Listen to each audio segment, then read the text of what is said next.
Hello guys! For today's video, ayan, pupunta tayo ng Royal M Hotel.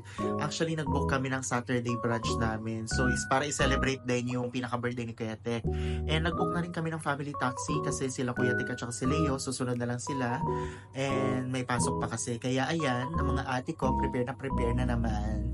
And ayun, syempre, duman na kami sa pinaka-Corniche para mas mabilis yung daan. Para, ayun, pagdating namin, nasa Royal M na. Ang Royal M located to sa may Albatin, Abu Dhabi. So, makakapag-book din kayo sa may Groupon. Meron silang mga Saturday brunch. So, yun, binigay namin yung pinaka-voucher namin. Binigyan nila kami ng bracelet. Yung in-avail ko dito, it's brunch with soft beverages. And ayan, pag-bookan pa lang sa may restaurant or entrance, makikita mo na yung mga iba't ibang klase ng cheese, iba't ibang klase ng mga bread. And of course, ito yung pinaka-main course area nila na buffet.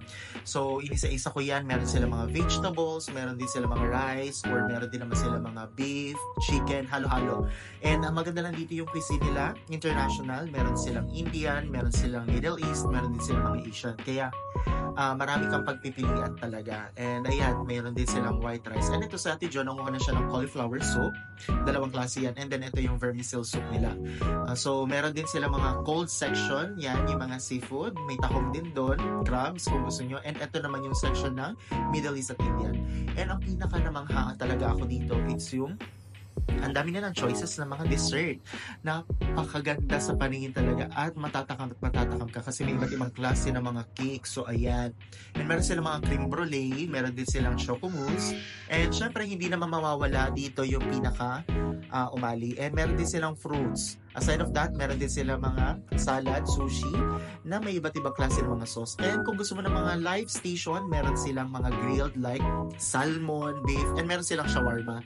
So, eto na kami, nakaupo na kami sa pinaka-table namin. Long table yung kinuha namin kasi ilan din kami. So, syempre, ang akla, kumain muna ng bread. And then, after ng bread, nag-soup din ako dyan.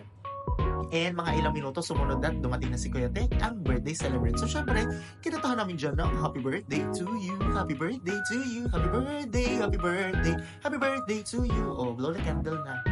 So yun, pagdating na nila, kumuha na rin sila ng pagkain para makakain na rin ng lunch. So, eto naman yung pinakalabas ng restaurant. Napakaganda dahil tabi siya ng pool and merong view na beach. So, syempre, sila April, sila Maris. So, some of our, may nag-avail ng brunch with full access. And ako, hindi masyadong maganda yung pakiramdam ko, kaya soft beverage lang. So, yun lang.